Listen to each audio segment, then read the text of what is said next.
Ya, entonces iniciamos. A listo, buenas tardes. Mi nombre es Lister Martínez Dionisio, soy médico infectóloga, trabajo en el Hospital María Auxiliadora, en el ONG Vía Libre.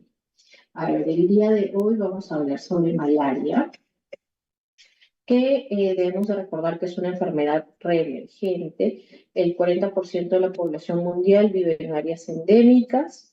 Vemos más de 200 millones de casos al año. El continente con el mayor número de casos y mayor mortalidad va a ser África. Y es un problema que se vuelve cada vez más grave, tanto porque reaparece en algunas zonas como por la resistencia a los fármacos que incrementan la mortalidad. ¿Qué tenemos en nuestra epidemiología? ¿No? ¿Qué es lo que vemos en nuestro país? Entre el 2019 y 2025, los departamentos con el mayor número de casos reportados van a ver que es, bueno, principalmente es Loreto, ¿no? Loreto es el departamento con el mayor número de casos de malaria, seguido de Amazonas, de Junín, San Martín y Ucayali. Cuando vemos las etapas de vida comprometidas, el mayor número de casos, vamos a ver que va a estar el mayor porcentaje va a ser en niños, ¿no? Entre los 0 a 11 años, seguido de adultos entre los 30 y 59 años. He puesto el mapa únicamente del departamento de Loreto porque es el en el que vemos el mayor número de casos y en qué zonas vamos a ver más casos, por ejemplo, ¿no? Llama mucho la atención el número de casos que se ven en Andoas, los que se ven en el Alto Nanay, en la zona de Trompeteros, ¿no? En zonas muy cercanas al río Amazonas. A ver, entonces esto nos debe de llamar la atención porque si nosotros pues vamos a viajar a alguna zona donde vemos que hay un gran número de casos como es pues Loreto, San Martín, Amazonas, pues debemos de pensar en el tomar profilaxis para prevenir la malaria, ¿no? Sobre todo si vamos a estar no solo en la ciudad, sino que de repente vamos a viajar, a ir a alguna comunidad, a tomar algún tour, viaje, etcétera, por el Amazonas, algunas zonas un poco más alejadas, entonces es adecuado pensar en tomar una profilaxis para prevención de malaria. A ver. Entonces, luego de esta introducción vamos a hablar un poco sobre lo que es la biología en malaria. Recordar que van a haber más de 100 especies de Plasmodium. Para el hombre las más importantes van a ser el Plasmodium vivax, Falciparum, Malariae y Ovale. El 95% de los casos van a ser en los dos primeros, Vivax o Falciparum, son las especies más importantes. La transmisión de malaria va a ser por el mosquito del género Anopheles, también se puede dar por transfusión sanguínea, por vía congénita, por el uso de jeringas o utensilios médicos contaminados, aunque es mucho menos frecuente.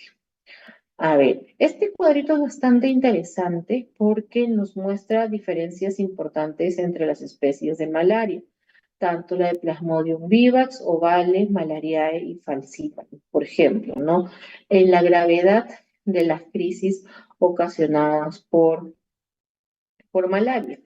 Por ejemplo, cuando se trata de Plasmodium ovale, la gravedad de la crisis suele ser leve, también malariae, mientras que en Falciparum, por ejemplo, suele ser una clínica de mayor gravedad. En Vivax puede ser moderada o grave.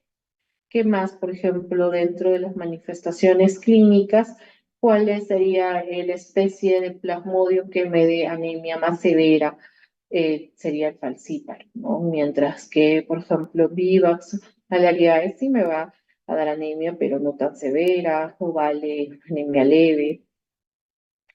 Otro punto importante es, por ejemplo, el tiempo de enfermedad, el tiempo de infección. Vamos a ver en la que podemos tener mayor tiempo de infección va a ser en malariae. Y dentro de las complicaciones, vamos a ver que las que, por ejemplo, en malariae puedo tener sobre todo complicaciones renales, con el falciparum sobre todo voy a tener complicaciones eh, a nivel Recording in cerebral, progress. ¿no? Entonces, son algunas diferencias que vamos a encontrar. ¿Qué más? Otra diferencia bastante importante va a ser la presencia de los hipnozoitos. ¿Qué especies de malaria pueden presentar hipnozoitos? Van a ser dos: Vivax y ovales, ¿no? Vivax y ovales son las especies de malaria que pueden presentar eh, hipnozoitos, ¿no? Que pueden presentar hipnozoitos. Entonces, esa también es una diferencia importante. A ver, entonces vamos a tener en general más de 400 especies de anófeles en todo el mundo. De estas, 70 transmiten el paludismo y 40 son de importancia médica.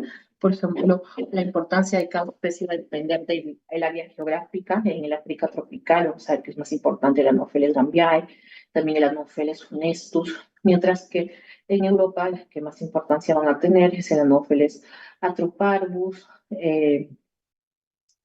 y la Brandtiae. Como definiciones tenemos la de huésped definitivo, que va a ser el mosquito Anopheles hembra, que va a tener un ciclo esporogónico y donde va a haber una multiplicación sexual.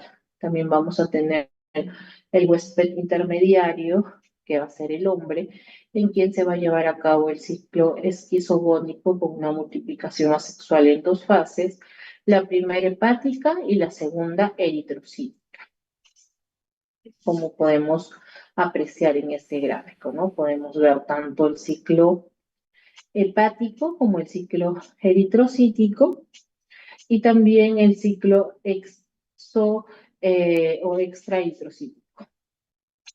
A ver, entonces he tratado de resumir el ciclo biológico en el hombre con bastante, bueno, lo hemos tratado de resumir y también poner pues, los detalles que ustedes deberían de recordar, ¿no? A ver, entonces, ¿cómo comienza el ciclo de la malaria en el hombre, ¿no? Que de aquí suelen venir, pues, a veces algunas preguntas.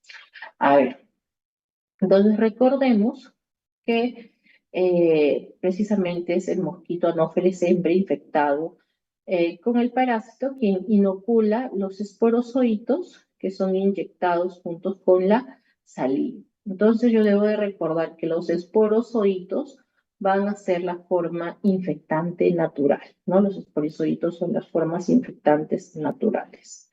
Los esporozoitos son introducidos en el flujo sanguíneo, viajan al hígado e invaden los hepatocitos. En los hepatocitos se va a producir una replicación asexual que se prolonga durante 6 a 15 días y en ocasiones puede durar esta replicación hasta un mes. Se va a generar merozoitos en el interior de estos hepatocitos. A esta parte del ciclo se le conoce como esquizogonia exoeritrocítica o hepática. En el caso de la malaria producida por las especies de Plasmodium vivax o Plasmodium ovale, vamos a ver que la replicación de algunos de estos esquizontes hepáticos se retarda. ¿Cómo se le conoce a esto? Como son los denominados hipnozoitos o esquizontes durmientes. Estos esquizontes durmientes son los que van a tener una replicación retardada, ¿no? Y son exclusivos de estas especies, de Vivax y Ovale. Eso también es importante que lo recuerden. Entonces, ¿qué me va a ocasionar que una especie de malaria tenga hipnozoitos? Me puede ocasionar recaídas meses o años después de la infección inicial y para poder eliminarlos se deben emplear antipalúdicos con actividad frente a los hipnozoitos, ¿no? Como cuál, por ejemplo, la primaquina. Por eso es que la primaquina va a ser un componente importante en el tratamiento de la malaria, tanto por la especie de Plasmodium vivax como Plasmodium ovale, para poder eliminar los hipnozoitos y evitar las recaídas, Entonces, por eso es que debo usar primaquina para tratar estas especies. ¿Qué más? A ver, luego vemos que los merozoitos intrahepáticos van a ser el resultado de la multiplicación asexual del parásito. Cada hepatocito que es infectado por esquizontes va a producir entre 10.000 a 30.000 merozoitos que se van a liberar a la sangre después de la degradación celular. Y luego de un periodo variable de tiempo que puede variar entre 24 a 72 horas, se produce la maduración de los trofozoitos mediante un fenómeno de división nuclear donde comienza a formarse el esquizonte. A este periodo se le conoce como esquizogonia eritrocitaria y vamos a ver que precisamente va a tener una periodicidad, esa es la característica. Luego también vamos a ver que el glóbulo rojo se degrada y va a liberar los merozoitos nuevos que pueden infectar otros glóbulos rojos vecinos. A ver, bajo condiciones ideales, un solo esporozoito puede ser responsable de la infección de casi 1.000.000 de glóbulos rojos. Una vez que el merozoito entra al glóbulo rojo, se va a formar un trofozoito que tiene una forma de anillo. Y cómo es que yo lo observo, por ejemplo, cuando es teñido por una tinción de Gemsa o Wright, vamos a ver esta forma de anillo en el trofozoito. Luego este trofozoito madura y va a perder esta forma de anillo y se transforma en un esquizonte que luego se va a degradar en varios merozoitos. Vamos a ver también que los gametocitos van a ser absorbidos por el mosquito y cuando se efectúa la fertilización se forma un cigoto, después un oocisto, el cual va a formar miles de esporozoitos infecciosos que se incrementan dentro de la glándula salival del mosquito y luego donde nuevamente inician este ciclo de transmisión en el humano. Entonces aquí podemos ver cómo es que actúan los fármacos antimaláricos dependiendo del ciclo biológico del plasmodium, ¿no? Por ejemplo, qué fármacos son gametociticidas o actúan a nivel de los gametocitos, la primaquina, artemisinina, cuáles actúan a nivel de los esquizontes, cloroquina, mefloquina, sulfanamidas, atovaquona, las artemisinas. Ahora, ¿de qué van a depender las manifestaciones clínicas? Van a depender de la especie de Plasmodium, de la densidad parasitaria y de la afinidad del parásito al eritrocito. ¿Qué quiere decir eso? Que hay especies, como por ejemplo en el Plasmodium vivax y ovale, que tienen afinidad sobre todo por el glóbulo rojo joven, también conocido como reticulocito, mientras que especies como el Plasmodium falciparum van a tener afinidad por todos los glóbulos rojos, tanto jóvenes, adultos o maduros, ¿no? Esto también en parte explica por qué mencionábamos que en Plasmodium falciparum vamos a tener una mayor severidad en la anemia. Mientras que, por ejemplo, Plasmodium malariae tiene afinidad sobre todo por el glóbulo rojo maduro. ¿De qué más va a depender las manifestaciones clínicas? De la inmunidad del paciente, ¿no? Nos referimos si el paciente tiene algún grado de inmunosupresión, secundario a qué, por ejemplo, secundario al uso de, puede ser uso de corticoides, de fármacos biológicos, si pudiese tener VIH, un CD4 muy bajo, que podría afectar a un paciente oncológico, ¿no? Su sistema inmune. Ahora, ¿cuál es el cuadro clásico? Que vemos en las manifestaciones clásicas: malestar, cefalea, dolores musculares, náuseas y vómitos, escalofríos, fiebre, sudoración. Y este cuadro clásico puede ser alterado por el paciente usó drogas profilácticas, por el sistema inmune del paciente también. Ahora, ¿qué vemos en la patogenia de la fiebre? Los picos febriles característicos se correlacionan con elevación de los niveles séricos de TNF-alfa, ¿no? ¿A qué se asocia el TNF-alfa? Está asociada a la liberación de proteínas del parásito durante la ruptura de los eritrocitos. Y también vamos a ver una sincronización en las esquizogonias. ¿Cómo es que esto se va a manifestar clínicamente? Vamos a ver que dependiendo de la especie de Plasmodium, vamos a ver una periodicidad en los paroxismos febriles. Por ejemplo, ¿no? En el Plasmodium falciparum, ¿cada cuánto tiempo van a haber los paroxismos o la fiebre? Cada 48 horas. Por eso se le conoce como la terciana maligna, ¿no? Sobre todo eso lo van a ver pues, en los libros de texto médico antiguos, ¿no? Donde se hablaba se le conocía como la terciana maligna. ¿Qué más? En el Vivax también la periodicidad de los paroxismos febriles es cada 48 horas, se conoce como la terciana benigna, en ovales similar a Vivax, en cambio en malariae vamos a ver que la periodicidad del paroxismo va a ser cada 72 horas, por eso se le conoce como la cuartana.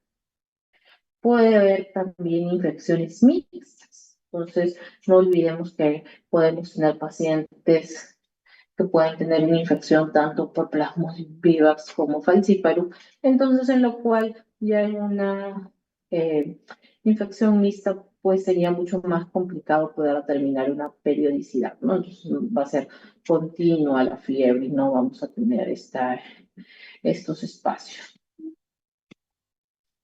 A ver, ¿por qué otros motivos la anemia es más severa cuando tenemos un paciente con malaria por Plasmodium falciparum? Aparte de lo que mencionábamos de esta afinidad del Plasmodium falciparum, tanto por los glóbulos rojos jóvenes, adultos y maduros, también porque va a haber un proceso de hemólisis intravascular, por procesos inmunológicos, también vamos a ver la presencia de NOx, conocidas como las protuberancias electrodensas, que me van a generar un secuestro de glóbulos rojos parasitados. También vamos a ver la formación de rosetas, que son eritrocitos no infectados que se unen a uno o más glóbulos rojos parasitados, y esto que genera, ¿no? Que, digamos, esta unión de glóbulos rojos, eh, tanto parasitados como con eritrocitos, que estas rosetas me van a generar una obstrucción vascular, y esto va a contribuir a la severidad de la anemia. ¿Qué más? También vamos a ver una adhesión eritrocitaria a las células endoteliales, y un secuestro eritrocitario, que es la unión del glóbulo rojo parasitado al endotelio capilar de los órganos profundos.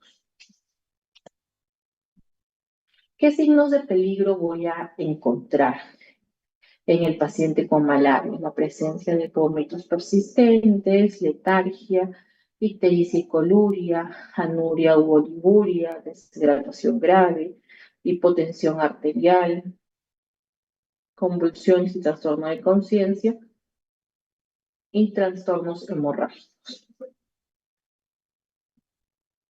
Vamos a ver diferencias dependiendo de la especie de Plasmodium, sí. Por ejemplo, en la gravedad.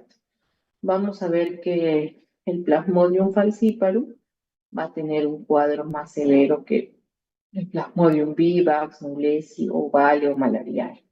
Pero en general, cualquier especie me podría dar un cuadro grave. Por ejemplo, si es que nosotros hablamos, ¿no? Y comparamos un cuadro grave de Plasmodium vivax con un cuadro grave de Plasmodium falciparum, ¿qué podemos encontrar, ¿no? Que, por ejemplo, en el de falciparum va a haber sobre todo más riesgo de compromiso cerebral, vamos a ver con más frecuencia falla renal aguda, acidosis, shock o ictericia. Luego también tenemos que la especie de Plasmodium malariae está más asociada a, como dentro de las complicaciones, a la presentación de un síndrome nefrótico. Y vamos a ver que las especies de Plasmodium que no son falciparum es más frecuente como complicación la rotura de vaso que en las especies de Plasmodium falciparum. ¿Qué factores pueden predisponer que un paciente haga complicaciones de malaria por Plasmodium falciparum? Desde edades extremas de la vida nos referimos a niños menores de 1 año, adultos mayores, también, por ejemplo, en las gestantes, sobre todo cuando son primigestas, y más aún en el segundo o tercer trimestre de gestación. Pacientes inmunosuprimidos, que como mencionamos puede ser la inmunosupresión por corticoides, drogas antineoplásicas o drogas inmunosupresoras. Pacientes con inmunosupresión por el VIH, alguna neoplasia o tuberculosis. Pacientes también se habla de que los pacientes esplenectomizados van a tener más riesgo de complicaciones por malaria. O pacientes que tengan una falla orgánica preexistente. ¿A qué nos referimos? Por ejemplo, un paciente que tenga el antecedente de enfermedad renal crónica, un paciente que tenga el antecedente de cirrosis hepática, puede presentar más complicaciones. Ahora, mencionamos que la especie de Plasmodium, que es el Plasmodium falciparum, es la que puede asociarse con malaria cerebral. ¿Qué es lo que vamos a ver en esta presentación clínica? Se va a caracterizar por la presencia de alteraciones en el nivel de conciencia, también el paciente puede presentar convulsiones, que a la vez pueden llevar al paciente tanto a un trastorno sensorio, a coma y muerte. El grado de disfunción del sistema nervioso central va a depender de varios factores, desde la virulencia de la cepa, la respuesta inmunológica, el tiempo entre el inicio de los síntomas y el inicio del tratamiento, también factores de riesgo no inmunes, la edad, ¿no? Hablábamos de extremos de la vida, gestación, desnutrición, susceptibilidad genética, el antecedente de esplenectomía y hasta un 10% de los casos de pacientes que presenten compromiso cerebral por malaria por Plasmodium falciparum pueden tener secuelas que pueden llegar a ser desde hemiplegias, epilepsia focal, ceguera, ataxia, polineuropatía, disturbios del comportamiento o lesiones en los pares craneales. Entonces aquí tenemos en estas imágenes, ¿no? Cómo se ve una biopsia cerebral presente con malaria por Plasmodium falciparum. Aquí también vemos en esta imagen un paciente que está teniendo compromiso pulmonar, que está teniendo congestión, un paciente también con malaria severa. ¿Qué exámenes auxiliares vamos a pedir? Por ejemplo, en el hemograma va a ser importante ver el grado de anemia, revisar la presencia de hemólisis, la disminución de la hemoglobina, también revisar las plaquetas, ver si hay trombocitopenia, si hay aumento o si hay tanto leucocitosis como leucopenia, también solicitar un perfil de coagulación, ver si hay prolongación en el tiempo de coagulación, ver si el llenado está prolongado. Dentro de los exámenes generales de bioquímica también va a ser importante ver la deshidrogenasa láctica, el incremento de ella, también el aumento de las enzimas hepáticas, ver cómo están las bilirrubinas. También va a ser importante ver compromiso de otros órganos, ¿no? Entre ellos, ver si el paciente está generando una falla renal, si está generando alteraciones en el medio interno, ¿no? Dentro de las complicaciones que podemos nosotros encontrar son pacientes que han acidosis metabólica, también que comiencen como parte del compromiso hepático, lleguen a ser una falla hepática, donde vamos a ver no solo trastornos de coagulación, sino también podemos ver hipoglicemias refractarias. A ver, como definición de malaria grave o complicada, vamos a tener la demostración de formas asexuadas de Plasmodium falciparum en un paciente con complicaciones potencialmente fatales de malaria en quien se han excluido otros diagnósticos.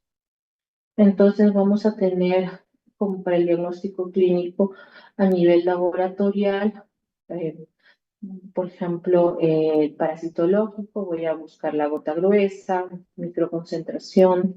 A nivel inmunológico, las pruebas de inmunocromatografía, de ELISA o inmunofluorescencia indirecta, y a nivel molecular, por ejemplo, con pruebas de PCR.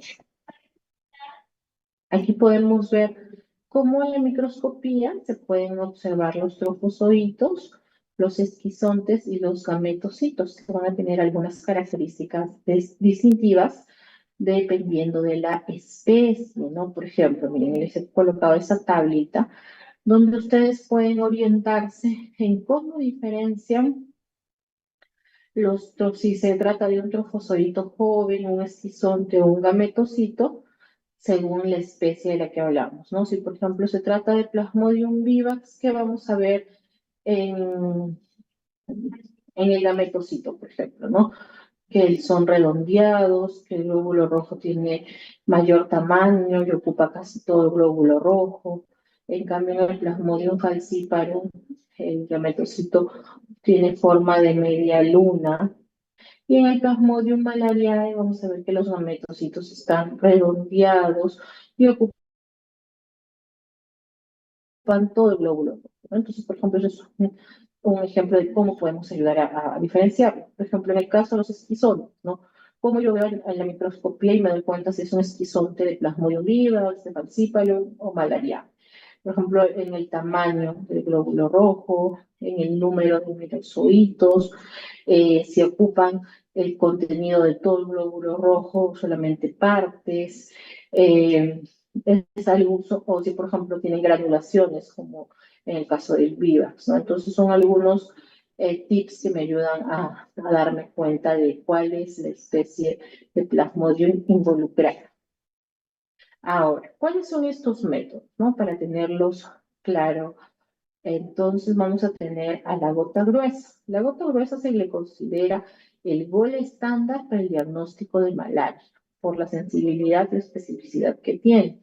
¿Qué nos permite la gota gruesa? Nos permite identificar la especie, el estadio de desarrollo, precisamente decir si es que es un trofozoito, esquizonte o gametocito, la viabilidad del parásito, la cuantificación,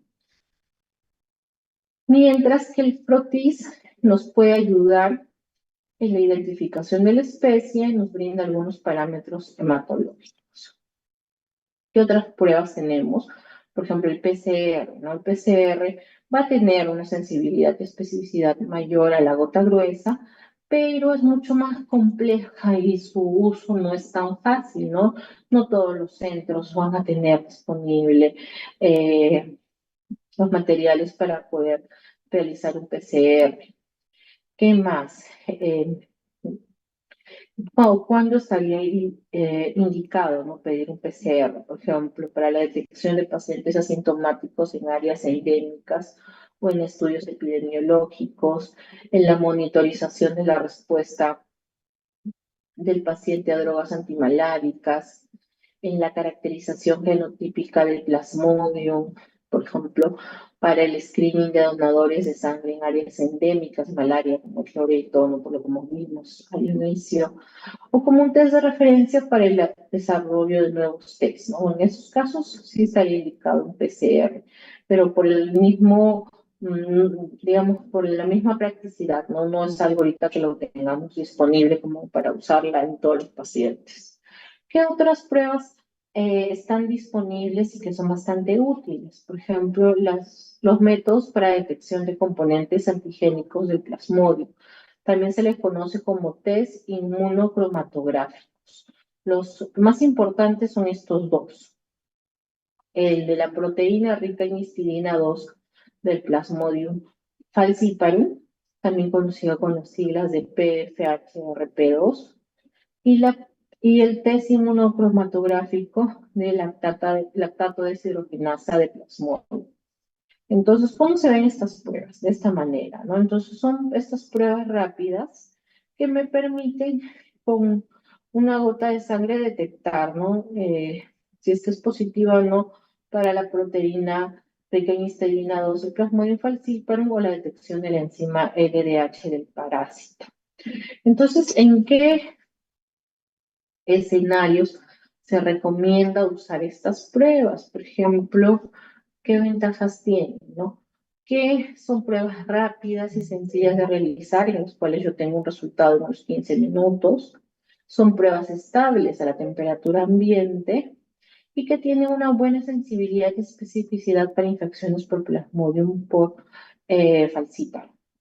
Entonces, ¿cuándo sería muy útil estas pruebas? En zonas alejadas, ¿no? Recuerden dónde estaba el mayor número de casos que vimos, ¿no? En zonas alejadas, que muchas veces ni siquiera cuentan con con un puesto de salud, con un centro de salud cercano, ¿no? Entonces, a veces, ¿quiénes son los únicos trabajadores de la salud disponibles, promotores de la salud, ¿no? Que son pobladores que han sido capacitados para poder brindar medidas de primeros auxilios a ellos a veces se les enseña a utilizar estas pruebas, se les deja esas pruebas, ¿no? Y que entonces tienen que ser pruebas de fácil uso, que no tengan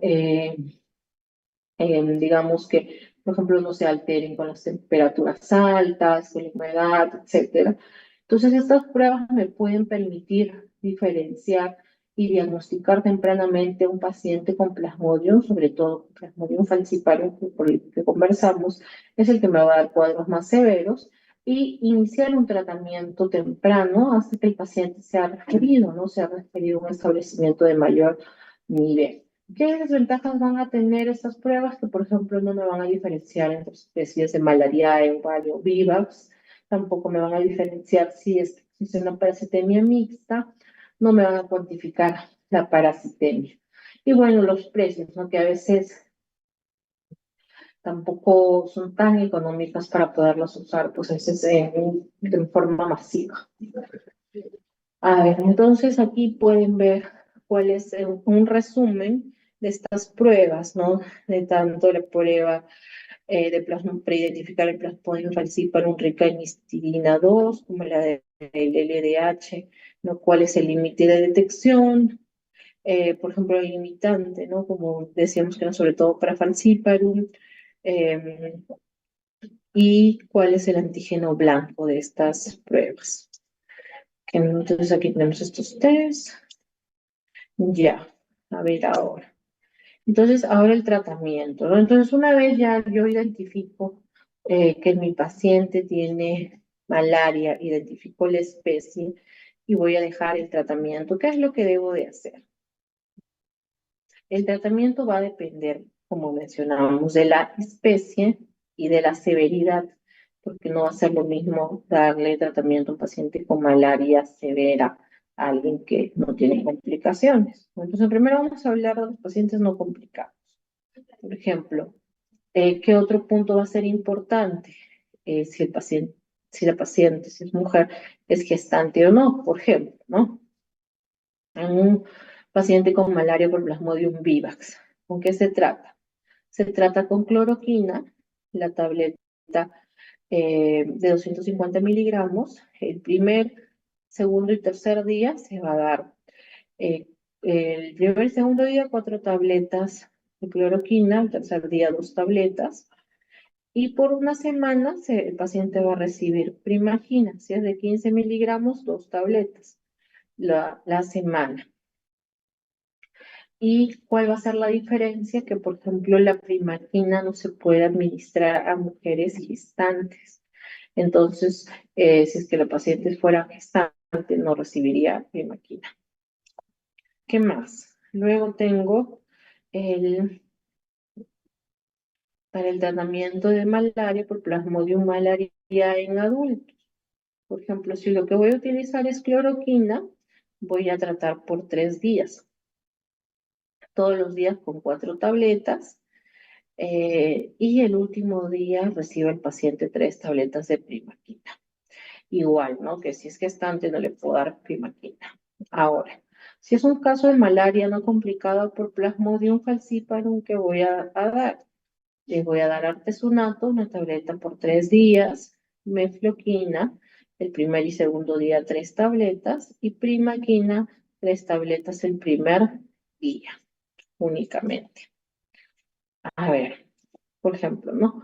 ¿Cómo me doy cuenta si es un caso de malaria severa por Plasmodium falciparum. Basta que tenga uno o más de las siguientes características o criterios, ¿no? ¿Cuáles van a ser? El trastorno del sensorio, por ejemplo.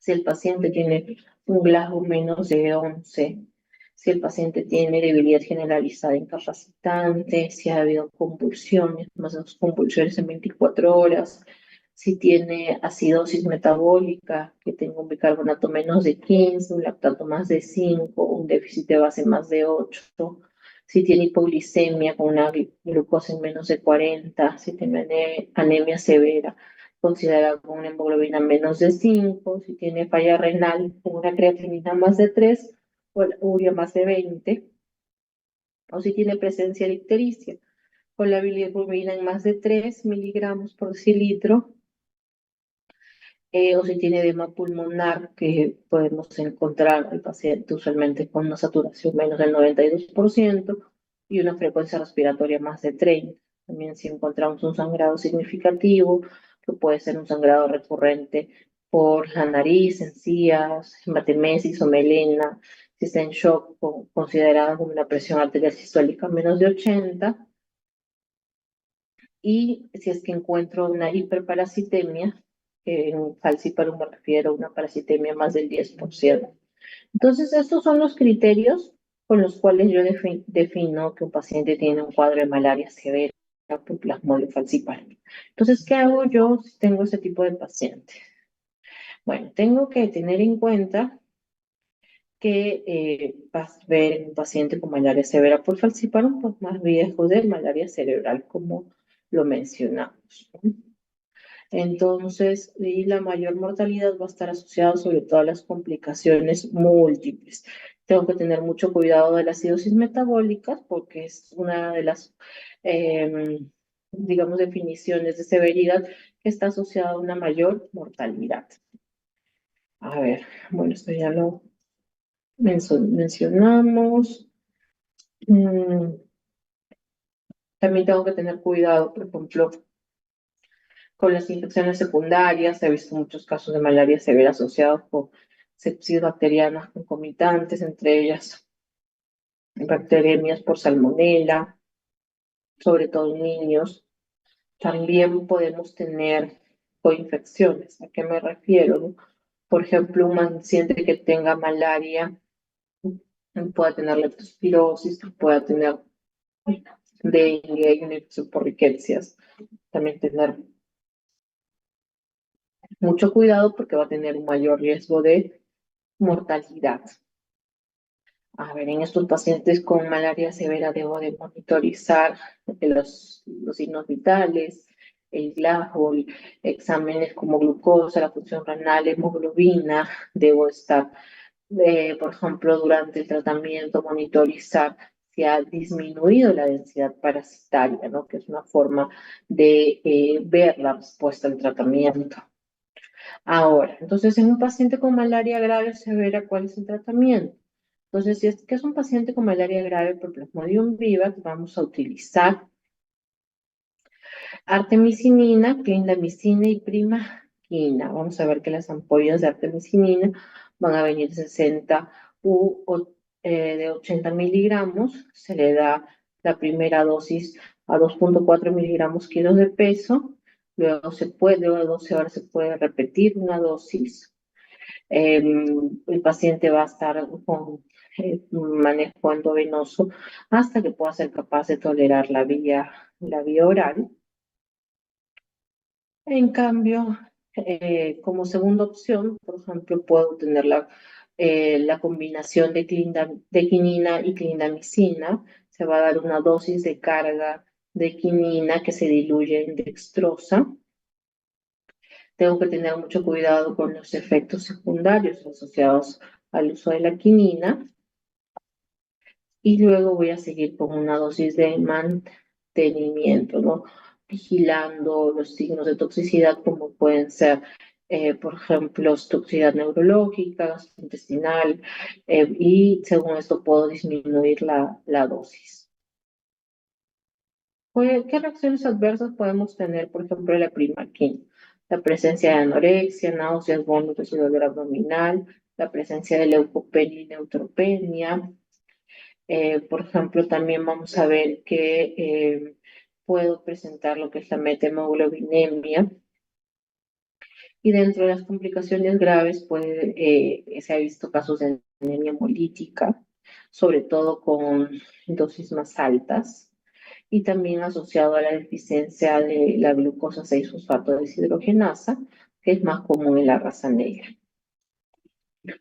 ¿Qué medidas de prevención de malaria vamos a tener? El uso adecuado de mosquiteros, el uso de ropa adecuada con repelentes, quimioprofilaxis, y dentro de las medidas de protección poblacional, el control tratamiento de colaterales, el control vectorial.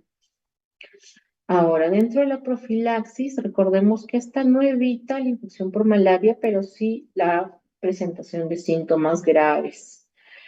Se recomienda en quienes, por ejemplo, gestantes, niños menores de 5 años, personal de salud, turistas o personas que pues se desplacen a estas zonas de alta endemicidad.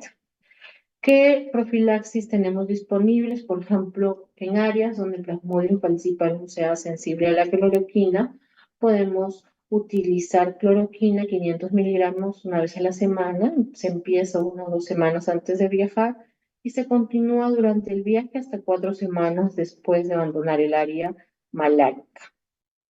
En áreas con Plasmodium falciparum resistente a la cloroquina se puede utilizar mefloquina 250 miligramos una vez a la semana y se empieza 1 o 2 semanas antes de viajar.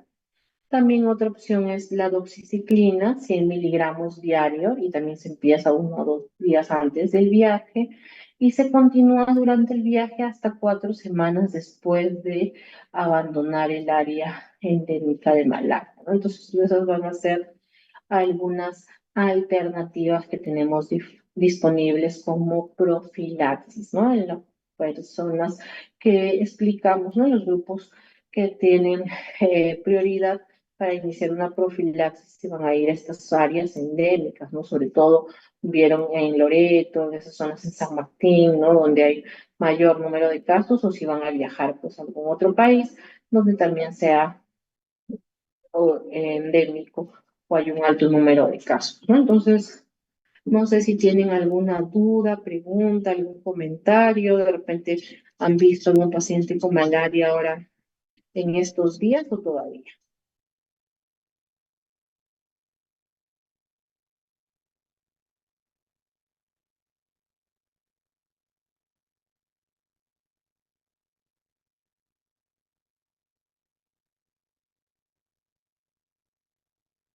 A ver, chicos, ¿quedó todo claro? ¿Alguna duda, pregunta?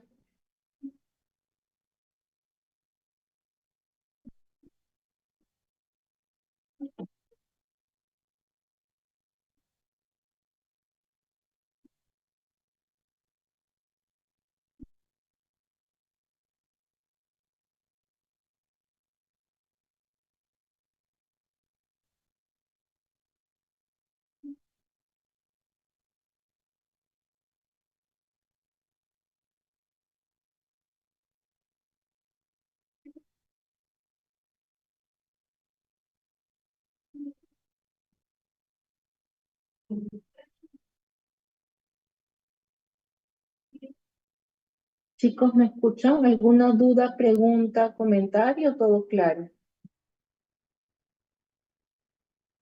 Ya. Entonces, bueno, si no hay ninguna pregunta, ni comentario, ni duda, pues damos por concluida la clase del día de hoy de malaria.